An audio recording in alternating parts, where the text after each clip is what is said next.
Welcome, I'm Jon Caldara, president of the Independence Institute and your devil's advocate. Former Governor of Colorado, Dick Lamm, is one of the guys I respect probably the most in politics. Not only does he speak his mind, but let's see, it's hard to pin you down. If there was one person I think who is most, I don't want to say nonpartisan, but outside of partisan politics, in Colorado politics, it has got to be you. Yeah. That is, you've been celebrated and insulted by both sides pretty equally.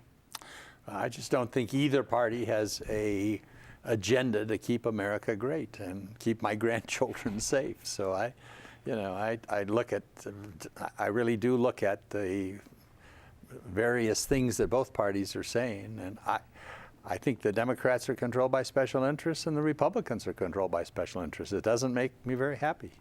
Let me also say this. One of the things that I've noticed about you over the decades is that you're constantly reevaluating your positions. I mean, it seems as though most politicians, we pick a side, and that's a side we have. But to evolve on a position, you have changed on different things. I'm curious. From when you were governor in the 70s to today, is there an issue that you've moved more on? Well, let me give you the metaphor that I used this morning in my class. That public policy is a kaleidoscope, and time turns that kaleidoscope and presents a different pattern to different places. And the idea, I can't believe how many friends I have that are sort of stuck in the 60s, and they don't. I mean, time moves on and issues change. And give me an example. What has changed that if you could go back to Governor Lamm in the mid-70s and tell him? I think the Democratic Party, grew up on thinking that poor elderly was one word, and that we had to look at the elderly. And I think that one of the greatest changes that I've had is recognizing that, that my generation, there was this issue about the haves versus the have-nots, but now we have to look at it on a temporal basis across time. And so it's not only, are we being fair to our kids and our grandkids? That's what obsesses me right now.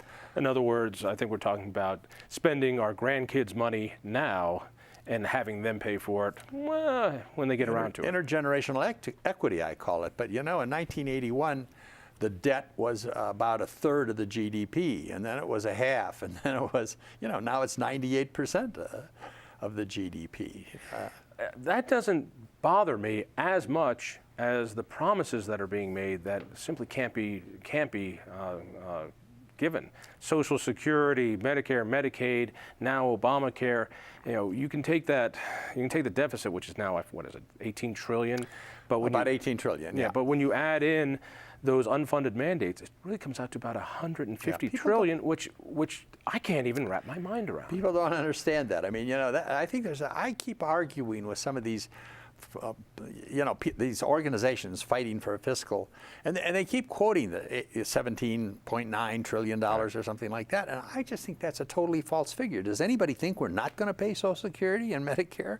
I mean, at some point, I don't think we can, but I think that it's just unfair to the total obligation we're leaving our children to not put the unfunded liabilities on the table. Do you see a correction that happens either fiscally or politically? Because obviously this can't last. We cannot spend ourselves into prosperity, and sooner or later the bill always comes due, and the later it comes due, the worse the correction.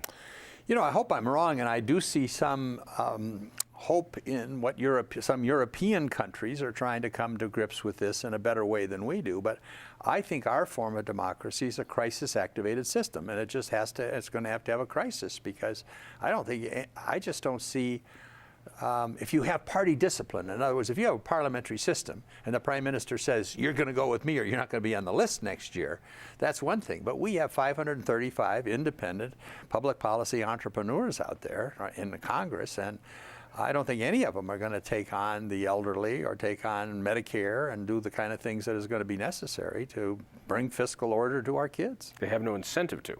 No incentive, yes. Right, and nobody has discipline over them. So they don't have much of an incentive. But a party boss and a prime minister can say, you may not like this, but suck it up. You're going to vote for it or you're off the list. And, the leadership in Congress has no hold except persuasion over their people. Bring back to a world that I can actually wrap my mind around, which is this great state, and I love Colorado. It's my home. And I'm seeing some things starting to repeat. I remember you made a huge name for yourself when you took on the Olympics. I forget what year that was. Was that 73, 74? 74. And, you know, how dare you, say that, maybe it's not good for Colorado to build all the infrastructure and be the stage for the world for a few days and then go away. Now I'm hearing the exact same thing. You led, for those who don't know, you led that fight to stop Colorado from hosting the Olympics, and it was really far down the line as far as becoming reality. Would you change that if you had to do it over? I've always said that the facts of 1974 were specific facts. If an organizing committee could come up with something that makes sense in Colorado, I don't want to just turn my back on it. But it hasn't gotten any better. The price of participating in the Olympics continues to go up. You see what has been spent from Greece on, and it's just hellacious how much money. Russia then now put up $50 billion, and so it's just the trouble with a small state trying to host the Olympics. Ultimately the host city and the host state are the insurer of last resort. They're the ones that sort of write insurance on whatever overruns there are. And it's awesomely expensive to play in these games. Now, Salt Lake City did it. Utah did it. They did it with a lot of They got a lot of extra money, too. They got a lot of extra money. From when you were governor to now, talk to me about the flavor of politics. It has changed. Not only have the people changed, not only have the policies changed. I think we've had a huge influx of people from California. I think that's changed really the fabric and who Colorado was years ago. But also politics have changed. The way we do things have changed. Let me give you my example. It used to be that somebody could run for office and lose, and that person's stock would go up. I think about my friend John Andrews, who ran for governor in 1992, I'm trying to remember, and he lost, but he got his ideas out, he got talked about, and people got to know him better. It was good for him. I will go back last time you had Scott McGinnis run, and the personal attacks and the charges of this and charges of that. Scott McGinnis is running not for governor, and he was a lawyer at the biggest law firm in town, making a lot of money. And he's running for a county commissioner in Mesa County this year. Yeah. Certainly the politics are more vindictive. You're saying that they're more sort of soul destroying. They're livelihood destroying. If somebody like Scott McGinnis goes from a well-paying job to being a county commissioner for $70 grand a year or something, what is the incentive for people other than people who have money like our current governor? And is it going to be the Bloombergs and people who can afford to run, or is it going to be working people who run? I don't. Certainly, I know the Scott McGinnis story. I don't know whether that's an exception or the rule. I mean, that's the problem. But you not only want to defeat your opponent, but you want to destroy him. I mean, that's the kind of vindictiveness that we're in right now. And so, was it any different when you ran for governor? Yeah, well, I think it was, absolutely. I think that Johnny Vanderhoof, who I ran against, was an immensely decent guy. I just gave a memorial to him up on the Capitol. We differed on things, but you weren't, John Love, Johnny Vanderhoof were really, really decent people, and I never served in the majority in the legislature, and Johnny Vanderhoof always allowed me to carry some pretty major legislation. You don't do that anymore. It just doesn't happen. What caused the change? I would argue that campaign finance laws, which took campaigns out of the purview of the candidate, he lost control of his campaign. These nasty ads, he has nothing to do with any longer. He doesn't even run his own campaign. I can only give that guy $400. I think that was a major, not the only source, but a major source. The ability of computers to draw district lines and the ability for the most liberal Democrat and the most conservative Republican to win in those districts, making the separation between those two parties.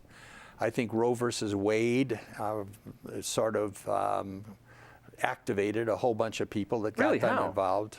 Well, I think it got the Right to Life movement very much involved in the Republican Party, and they added to its, they would brook no dissent from their viewpoint on it. And both parties just got more intolerant of moderation. What would you change? If you Yeah. could go back, what would you change? I would change campaign finance laws, first thing out. But is there a solution, or is this just the new reality? And for people who say politics is more vindictive and more ugly and more divisive than ever, I mean, we had a civil war. Yeah. That was really divisive. That's divisive. So this is nowhere near that, but it's still not pleasant. I'm having a senior moment. Who was the Republican chair that ran Crested Butte? Secretary of the Army from Georgia. In 1980, he was the Republican chair. And he called me up and he said, it was redistricting time. And he said, let's make these districts as close as possible so that nobody has a safe seat. Now, we can't do that perfectly, but you can come very close and make those bastards earn their seats. And he couldn't sell it to his party. I couldn't sell it to my party. Everybody wants a safe seat. Nobody wants to be in a contest. I mean, I understand that. But I think if you really, I'm not arguing against campaign reform, because you're right there. But I think also add to that the idea that there's too many safe seats. And in a safe seat, the most liberal Democrat wins and the most conservative Republican wins. Couldn't I argue the opposite, though? When you have those people, when you have Tom Tancredo in a safe seat in the United States House, and you have Diana DeGette, you're actually having a real spectrum of argument. Well, but I don't think you want spectrum. I think the work gets done in the middle. And I think the ideologues on both sides aren't the ones that put the deals together. Let's talk policy for a second. Colorado has changed quite a bit since I was a kid. What's the biggest change you've seen, other than population growth? I mean, politically, policy-wise, what have you seen that makes Colorado different than when you were governor? The initiative process, I think it was, there was an initiative for a long time, but I'm afraid that Colorado is following California on having so many initiatives, and they were going to have government by initiatives. I had a reporter from Bloomberg just the other day talking to me. She said there was 145 initiatives filed in Colorado's Secretary of State. And, they're not all going to go, but so it's a great question, and I don't know that if I'm on more thought, I might come up with some other things, but I mean, I think that there is certainly the people using the initiative and referendum and making direct legislation, avoiding the legislature for some fairly major pieces of legislation is certainly one big thing, and the vindictiveness of politics. Those are two big things. As a guy who's put a few of those initiatives into practice. You're right, I did. No, I was saying me. That we both did, didn't we? That I see those initiatives as a check and balance. I mean, you think about things, whether you like term limits or not, there's certainly no way legislators are going to limit themselves. Open meetings laws was an initiative way back when. Sure. I look at the Taxpayer Bill of Rights. You think I people agree, John. I that agree. any legislature would vote to take his power to tax and give it to the people? And because those were successful and those were, it really doesn't, I don't think, destroy my point. Hiram Johnson, was the one, he was the big reformer in the 20s, and he came out and the Grange was suspicious of the railroad, and Hiram Johnson was of the big corporations, and they wanted to have a direct voice in government. And I think that's right, and it's not that all of that stuff is bad, but I think that what it's done is it is made so much of the arena now away from the legislature and onto the ballot. And you can't balance and you can't make sure it synchronizes with other things you do in government. I think Thomas Jefferson's great, we didn't even trust a House of Representatives, of elected representatives. We had to have a Senate. And as Thomas Jefferson said, well, you would let the tea cool. You'd pour it into the saucer to let the tea cool. That was what the Senate was supposed to do, is use its reflective time. And now it goes right from somebody's, pocketbook who pies the signatures and onto the ballot. And there isn't a thoughtful analysis of what this is going to do. It's just who runs the most 30-second ads on television. Let's talk about a couple of issues, and I want to talk about transportation. I tease you all the time about the silver spike on C-470, which your students didn't even know about. Do they not know who's teaching them? And now we're the only city of our size that doesn't have at least one full beltway around it. If you had to do it over again, would you have still opposed a C-470 being a full beltway? I guess there's two issues here, one of which is the way I handled it, which was, I think, very juvenile, and I was just wrong. But yes, I think that the city of the future, to me, should be something like Toronto, which has a lot of mass transit. I'll fight you on that one. That you build the city of the future around mass transit, and you have density, you have dense development, and you have sort of urban corridors, and I think that there is... And busways being the least expensive, most effective form of mass transit, they also need that beltway. So is it a good thing to complete it? Would you have completed it if you could go back in time?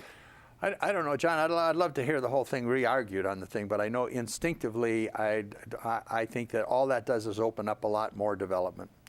And I think the great thing that saved Denver is that Stapleton became available. We tightened up the city, that Fitzsimmons became available. I think what we've done is I really believe that a city should have a core and a personality core. And I think when you get to places like Houston, which, as you know, doesn't have zoning, you just get this endless ticky-tacky sprawl. You also get the least expensive housing in the nation. John, that's so very true. That's so very true. You know, I was telling my class today how the elevator and the automobile have changed the biggest impact on city planning. The elevator let us grow up, and the automobile let us grow out. And nobody ever intended those to be city planning tools, but they... Without the car, the Dodgers would still be in Brooklyn. Let's keep that in mind. Let me ask you about education. When I was a kid, and I started getting into politics, and by the time I was in high school, I learned about the ideas of educational choice, vouchers, other things. I was certain that the government stronghold on education would crack apart to a very different system by the time I have kids. Well, I got kids now, and it's the same system. A few tweaks. We have charter schools, which give us some choice inside the system.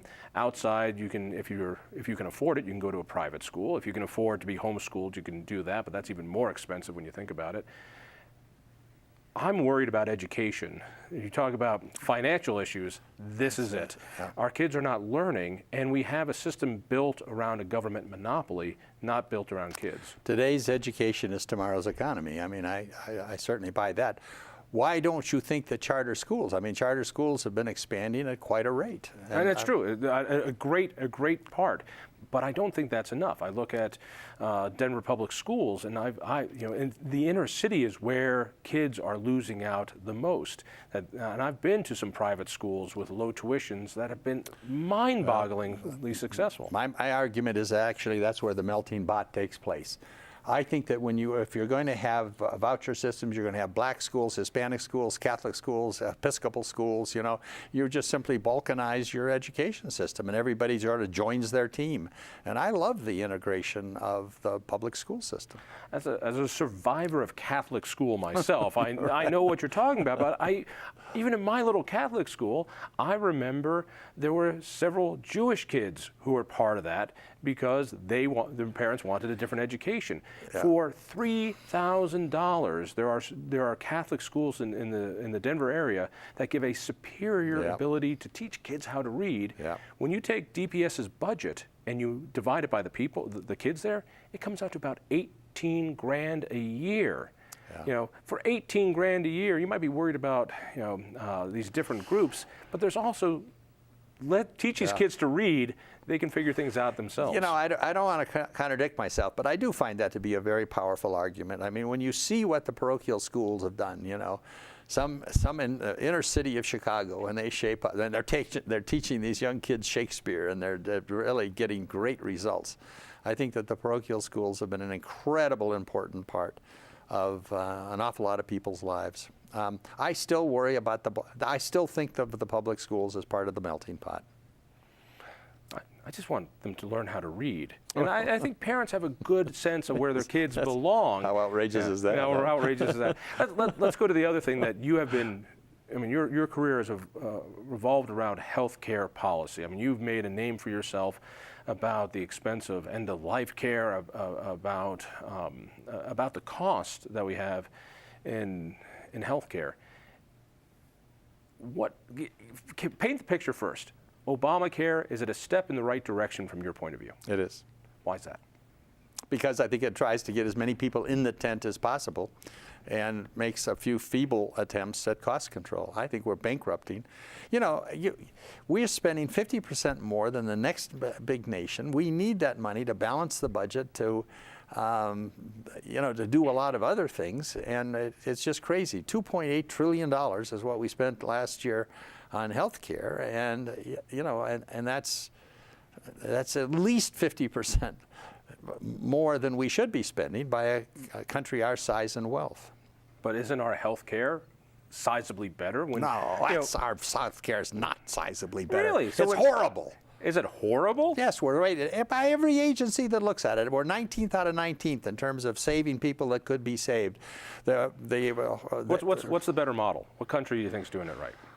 Well, I would actually go to Canada. I would think the single payer system, which I know we've dialogued up on before, but they have better results. They have less waiting time for most things. Sure, you're going to say if you got to get your hip replaced, it's longer. But Germany would be another good model.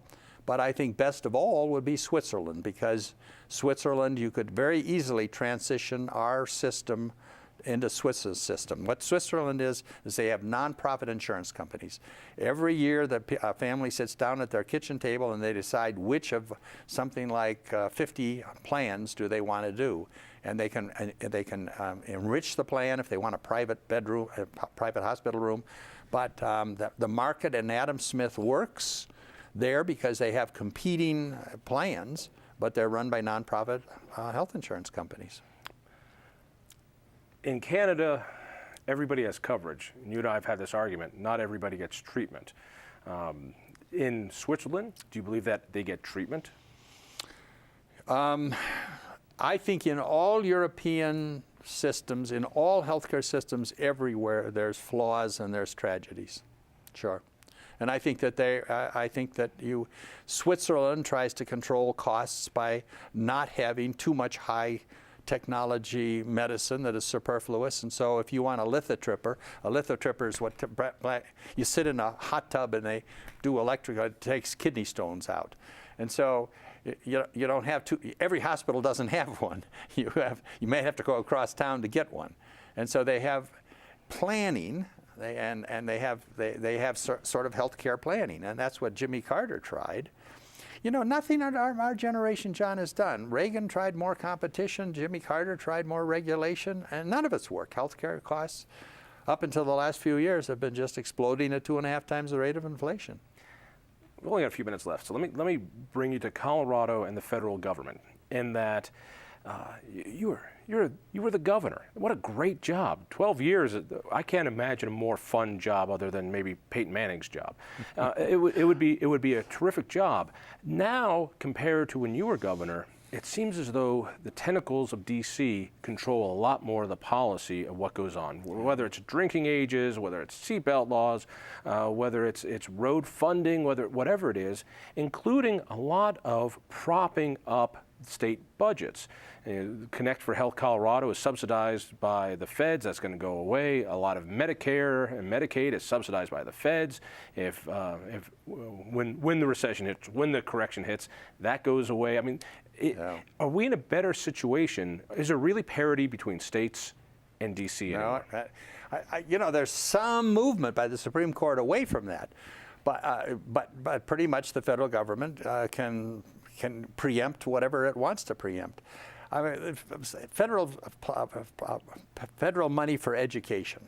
When I was there, it was 6% of the total education budget. It was 39% of our paperwork, not surprisingly. Yeah. I mean, that's the kind of thing you're talking about. So I think that Richard Nixon, much decried, but Richard Nixon had what he called new federalism. What he wanted to go through very thoughtfully and say the state should take this and the federal government should take that. And so you take healthcare, which we were just talking about. You know, you have Medicare run by the federal government. You had Medicaid run by the states. You have the VA system run by the federal government, but a whole separate system. You have TRICARE, which is a whole separate system. I mean, nobody can get their arms around the whole problem of health care. You have it balkanized by so many different administrative levels. Do you worry that states are losing their ability to make their own decisions? I do. I think the federal, and this is not new. It may even possibly be getting better. There was a series of cases in the Supreme Court. I can't give you the names of them, but that in fact said there are limits. You know, there are limits to what the federal government can preempt, but they still are pretty powerful. You take the Commerce Clause.